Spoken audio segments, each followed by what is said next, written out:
and we'll be good. Absolutely. Great. But we'll have to do that tomorrow because we close in 5 minutes.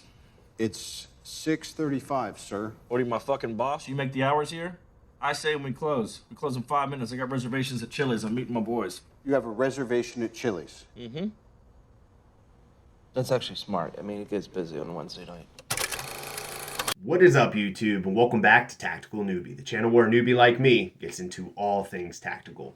With the funny movie introductions out of the way per usual, like we always do, let's get right into today's video.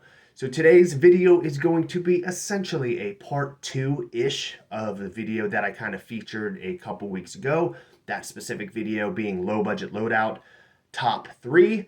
Essentially what it is essentially a countdown and kind of an update video kind of mixed in between, featuring and showcasing my favorite top 3 low budget loadout plate carriers that I have featured on the channel thus far. I have I think in a total now, I think about 5. I was thinking about doing a top 5, but at this point I figured just at the end of the day, some of the plate carriers I do end up using more than others. Same thing with the battle belts. So I thought it would just be a lot easier to narrow it down to the top 3 because those are at least with the top 3 that are in the most rotation, aside from my primary setup.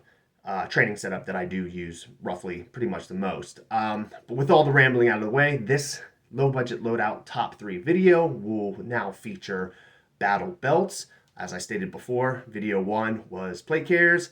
This specific video, which is essentially a kind of a video 2, will feature the battle belts.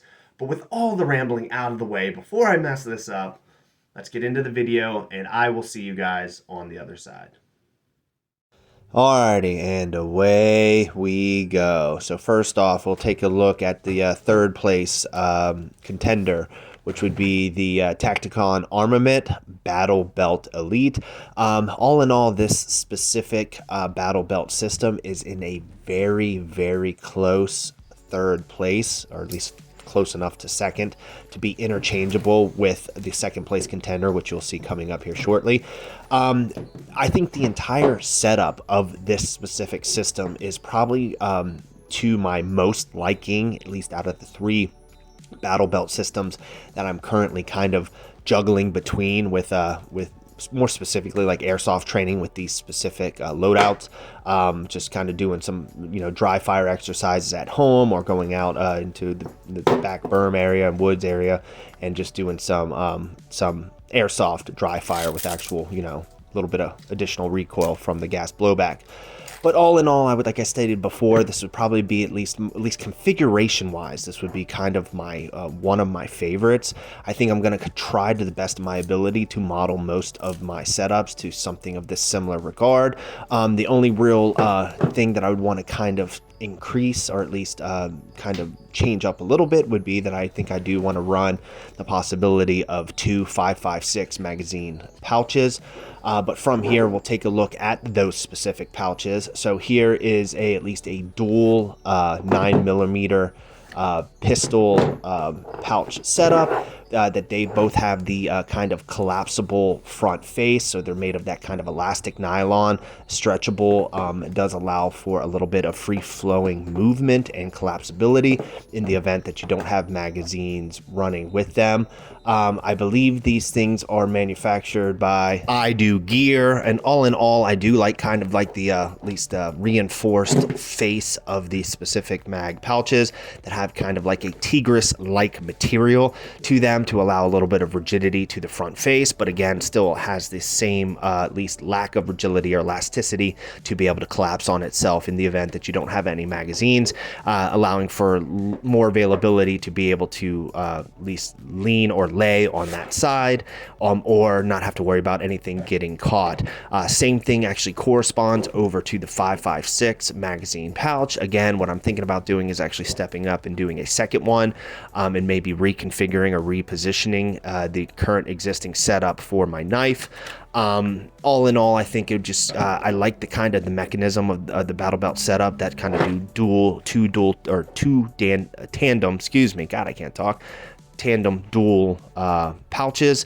So basically 2 9mm magazines, and then 2 5.56 magazines. At least allows the availability to run a total of 4 magazines, 2 of which for the sidearm and 2 of which for the primary, and at least covers a good well-rounded bases directly from the belt without having to necessarily pull from the plate carrier lineup.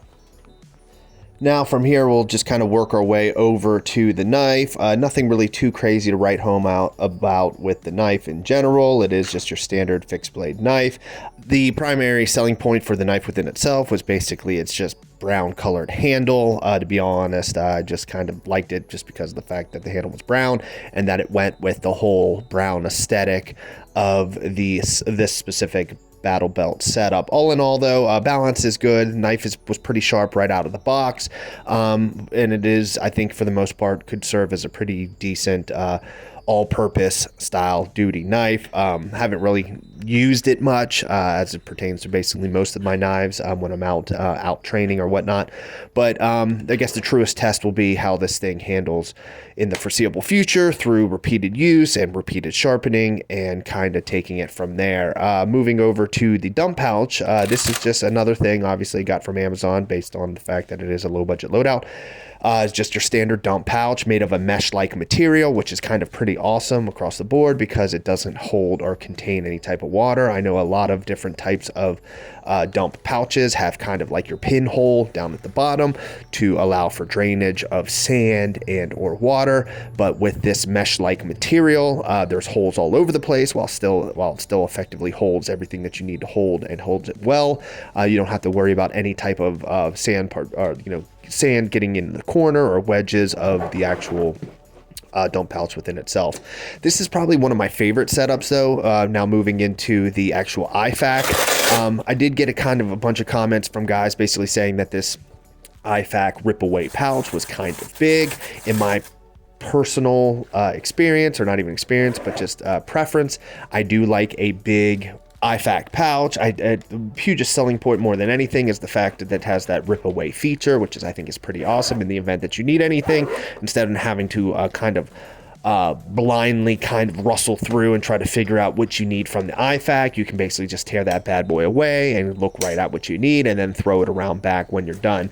There might be some light configuration with this battle belt setup. For the most part, I think I am going to try to kind of configure the IFAK to kind of center point on my back, and then either get some sort of drop pouch similar to the likes of like Flatline Fiber Co. or something like that, something that can kind of wedge in behind either the IFAK pouch configuration or behind the actual mag configuration. All in all, though, moving from here over to the clone style Safariland holster, that's probably one of the universal similarities between all three of the belts. They all are rocking the clone Amazon knockoff version of the Safariland holster, which all in all does at least do a pretty good job for the most part of holding the pistol. There is quite a bit of wiggling, which I'm kind of in the process of trying to kind of mold and kind of configure out, or at least try to figure out ways to put some sort of stuffing inside to help with both retention and stability of the pistol within itself on these cheaper style holsters. But the reality is, for what you pay for this mock clone Safariland holster, for whatever minor configuration needs to be done to allow the retention to be a little bit more stiffer and to kind of negate a little bit of that wiggle, I think within itself is fine. But yeah, then moving back to that point, you just have the padded backing, and yeah, that's for the most part, that's the number 3 belt. Why are you going to the airport? Flying somewhere? How'd you guess? Well, I saw your luggage. And when I noticed the airline ticket, I put 2 and 2 together. Alrighty, now from here, taking a look at the number 2 spot, that would be the PETAC gear. Essentially, it is kind of the knockoff Bison belt. Again, this is in the 2nd place position. Between this specific belt and the Tacticon Armament battle belt, they are both in a close race between 3rd and 2nd. In any given week, they would probably be interchangeable between 3rd and 2nd, depending on how annoyed I get of one or the other. other. Like I said, because neither one of them are necessarily perfect just yet. The whole process, which also is nice about this whole low budget kind of setup, especially with the battle belts and the plate carriers, is this is kind of an affordable method to kind of iron out and figure out what works best for you. Obviously, if you're dropping Gucci type of money on Gucci type of gear and you're buying a boatload of different items that you end up not using or having to return or resell, that shit can get kind of expensive. At least on the budget end with the clone material, you can kind of rock items that are of a similar vein or a similar makeup to that specific Gucci version. That's in some instances 3 times the price of what you would pay for the budget friendly version. You can run with it in practice, run with it in dry fire, and iron things out until you get to a system that you like that is exactly in line with your preference, and then basically from there model everything of the Gucci variety directly from the budget. And even in that line, for the amount of money that you paid for both products, the Gucci and the budget, you would probably be a lot cheaper than just kind of rotating a bunch of Gucci products that you might not ever really use. From here, though, we'll take a look at the belt configuration, starting with the STAC style clone mag pouches. Not really a huge fan of this specific configuration, so don't be surprised if you see this configuration change up. In this specific setup, though, I do have the 5.56 mag pouch up in the front with the pistols around the back end of the configuration. All in all, I think I'm more in favor of the kind of a system setup in which the 9mm mags are near the front for quick access, and then because of the height discrepancies too, I can reach over and behind the 9mm mags to grab a 5.56 30 round mag if I needed it. In this specific configuration, if I did need to reach the 9mm pistols, I kind of have to work my way around the 5.56 30 round mag in order to reach the 9mm. So don't be surprised if down the line that configuration changes. I did kind of give a showcase of the knockoff version of the Flatline Fiberco drop pouch. This is kind of in line of what I was kind of mentioning about the number 3 spot, and about kind of doing a configuration very similar to this, where basically completely nix and negate any type of and open up any type of kind of real estate on the belt by getting rid of any type of belt mounted dump pouch, and kind of do something that's more synonymous with what Flatline Fiberco kind of sells, which is kind of something that gets mollied into the back of whatever pouches you are running. From here, we'll take a look at the knife. To be honest, this was kind of stolen or kind of like taken off of a previous plate carrier setup. In the interim, I actually did take the existing knife that was on this battle belt, and I reconfigured it for basically a plate carrier knife for my low budget loadout for my Slickster low budget setup in the black. So I did kind of repurpose this kind of specific knife. This, I think, is a Kenku knife or whatever the case may be. Kind of has the hook blade in the existing interim. In all honesty, I will be getting rid of this. I'm not a huge fan of that knife, and I already gashed my arm up once, which is because of the hooked blade, so I'm not really a huge fan, to say the least. From here, working our way over to the second variation of a rip-away pouch. This one is more of a vertical nature. To be honest, this is kind of my second favorite kind of IFAK style pouch, still within the same vein of the rip away feature. I think if I'm going to go anything kind of IFAK, it's going to be one of 2 different scenarios: either straight raw rip away pouch availability, or I'm going to have kind of a pull out insert. I think any type of pouch that doesn't have that, in which you're having to kind of finagle and work your way in from behind with that IFAK pouch to find what you need, I think is just not very efficient. You need to have some sort of quick access plan for your IFAK gear, whether it be from a direct rip away pouch in which you can pull that forward when you need it, or like I said, an insert of some sort that basically you can open up a flap and pull everything out as you need it. But in both veins, basically falling in line with the fact that when you need it, you pull it away and you bring it to your front, and then you stow it back when you're done. From here, we'll kind of work our way over to the Safariland holster. With this is more of the same. It's pretty much the exact same knockoff Safariland holster as what was represented at the other number 3 ranked battle belt setup. All in all, these groupings of holsters, they're all set up for the Glock 19. Obviously, I'm running a Glock 19X airsoft pistol. Keep in mind, I do have the real steel availability, but I just rock the airsoft for the low budget gear. But all in all, it does fit the 19X very, very well. It also has a O-Light. I believe it's a Valkyrie weapon light attached to it, which generally would help at least affix the pistol in the holster better. But for the most part, without the weapon light, it just kind of moves around a little bit. I mean, like I stated before in the previous setup, I am in the process of trying to kind of mold that to maybe fit in a little bit better without the weapon light, or maybe just get another weapon light down the line. But all in all, just kind of wrapping things up with basically a quote-unquote tactical magnet. I just thought the thing was kind of nifty, so I put it on the belt, and then mechanics gloves. All in all, the belt within itself is made of a Tigris material, and I did retrofit a secondary Tigris inner belt to kind of help with structure, rigidity, and overall just kind of stability. The inner belt that the existing PETAC gear battle belt came with was a little bit flimsy and not of the highest grade material and not of the highest grade structurally across the board. So I just kind of supplemented it with a secondary sub Tigris style inner belt to just help with, again, as I stated, rigidity.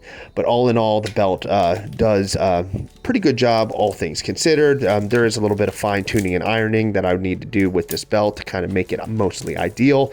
Again, within the last year and a half plus since the channel was created, there's been quite a bit of flux with altering this stuff up, but only the future will tell what goes from here. What is the plan? I kind of make it up as I go. That's not really a plan then. Okay, so it's not a plan. Look, I'm not good with plans. And I'm not good with clues. Alrighty, now from here we will look at the battle belt in the first place slot. That would be the TOPTACPRO battle belt configuration. This is essentially my very first, I guess, battle belt, setup or build up that I featured on the channel, and for the most part it's been the one that I've kind of trained with and kind of stuck with the most, all things considered. This thing has had quite a bit of configuration over the past year and a half, between basically just kind of ironing out some of the kinks of things that I didn't really like comfort wise, some of the things that I didn't really like structurally with some of the magazine pouches, some of the things that I didn't like with some of the IFAK pouches. So this thing has seen its fair share of reconstruction and reconfiguration and a couple facelifts, and honestly, to be honest with you, it's probably going to see a couple more, because I do actually plan on doing a little bit more with this belt in the interim to make it more in line with my likings. But at this present point, this has kind of been at least at a good kind of static pace for probably the last say 6 to 8 months, where things were running kind of nicely. One of the downsides that I will kind of point out would be the mag pouches. You would think from just visually the mag pouches within themselves look like of a good grade material, which for the most part they kind of serve their purpose for their price, but they kind of have this kind of mock high speed gear type vibe to them, or at least feel. But for the most part, they are definitely, you can tell, they kind of tell on themselves a little bit when you're working with them, and just how cheap the material is. I've had to kind of configure or retighten the elastic bands on all at least the two of the magazine 9mm magazine pouches for the most part a couple times, and it kind of created like this weird kind of wonky offset that kind of makes it pretty difficult to slide the magazine for re-indexing back in.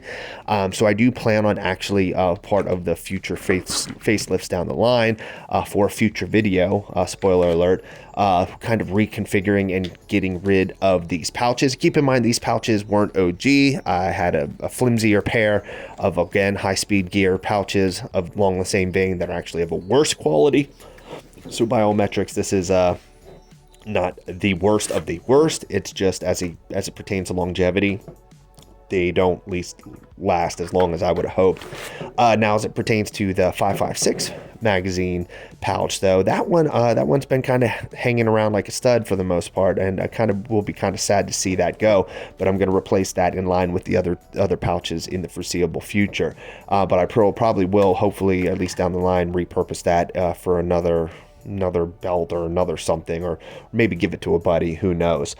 From here, kind of working our way onto, I believe it's the Odin Wolf knife. This is just kind of I think it's a deep sea knife, to be honest. I think it's meant more so for like divers and stuff like that. Again, I'm not much of a knife guy. It's kind of part of the knowledge base that I do plan on growing in the foreseeable future, but I was a huge fan of the knife and kind of how the sheath kind of locks the blade into place, and it doesn't really give any type of room for jiggling or anything like that. But all things considered, it's kind of the original knife that I bought with the original kit, so it just kind of stuck around from there. Working our way over to the dump pouch. This dump pouch was previously replaced from an older style that I had on the original belt. Did replace it with just kind of this newer style that has the clasp that kind of clasps everything together. To be honest, if you've used one dump pouch, you use them all. And aside from a company, again, as I make mention to them, Flatline Fiber Company, pretty much all other dump pouches that are at least manufactured from them to kind of have that new incremented way to tuck below magazine pouches or anything of that nature. All of them are pretty standard. They take up a certain portion of real estate. People can tend to argue whether or not they're needed or not needed. I myself do like to have a dump pouch just in case I need to throw a couple water bottles in or throw some other things down the line, not necessarily magazines. So of course, in the community with themselves, they'll make the argument whether or not they're needed or not, but that's just a determination based on yourself. Working our way over to here, the IFAK, we have the clone knockoff of the T-Rex. I think it's the 1 med pouch. All in all, this is a pretty decent pouch, but this also follows in line of the vein of what I was saying before, that if you do plan on, at least in my personal opinion, getting an IFAK pouch of any sort, either have a rip away pouch or have something that has kind of an insert in which you can pull away. Obviously, as you can tell, as soon as I unzipped this pouch open, everything that was in the insert stayed, but of course everything that wasn't just kind of dropped all over the place. And of course, in any instance of the heat of the shit or anything like that, if you ever did have to access any of your IFAK equipment for any reason whatsoever, and it was in kind of a more strenuous or stressful time, you can see how it could be pretty difficult to have to, access that gear from behind, just to find half the shit falling to the floor, dropping around, losing it, can't find it. Then all of a sudden that essential item that you needed from your IFAK, you can't access because you lost it, essentially. It took a weird bounce, took a weird roll, whatever the case may be. From here, moving over to the gun and flower holster mount. I do like this mount because it does allow the availability to be kind of screwed into place, as opposed to having to be fed down the line of the belt. So it does allow the availability of movement and shifting depending on where you like the belt to rest, and you don't have to worry about kind of yanking everything off your belt, or yanking off if you have the availability to the clasp of the belt, from the front clasp of the belt, in order to take the holster mount off. Then of course, no different than any of the other two battle belt systems, you have the Safariland clone holster, which I pretty much spoke about ad nauseum about, so don't really have to touch on much there. It's just Ranger green as opposed to the Muliticam or the brown. Then of course from here, I just kind of had like a cheap set of, I think, motorcycle gloves that I got from Amazon. They kind of stuck with me through the entirety of the other belt system. There's also the TOPTACPRO belt glove holder that was synonymous for all three of the belts as well. That's the only other thing that pretty much stuck across the board. Now from here, one of the biggest changes that to take note was the fact that I did do some kind of major reconfiguration for the actual inner belt. I ran both a double-sided hook and loop inner belt, and then an additional padded Velcro padded inner belt section to basically accommodate for over the clothes mounting. And then if I didn't want to, I could rip that belt away and then feed the hook and loop smaller inner belt through my pant loops, and then have both an inner and an outer method of running the belt. But all in all, this is my #1 belt, and by far my favorite, and the one that I train with the most. Hey, is Ajax your actual name? Because it sounds suspiciously made up. What is it really? Kevin? Bruce? Scott? Mitch? The Rickster? Is it Basil Fawlty? Now joke away. One thing that never survives this place is a sense of humor. We'll see about that. I suppose we will. He's all yours. Oh, come on. You gonna leave me all alone here with less angry Rosie O'Donnell? Alrighty guys, I hope you liked the video. Of course, make sure to like, comment, and subscribe down below. Let me know what you think of this low budget loadout top 3 video. Most of you tend to, for the most part, kind of liked the top 3 plate carrier edition video. So I'm assuming you guys will probably like this one in stride. I'm hoping.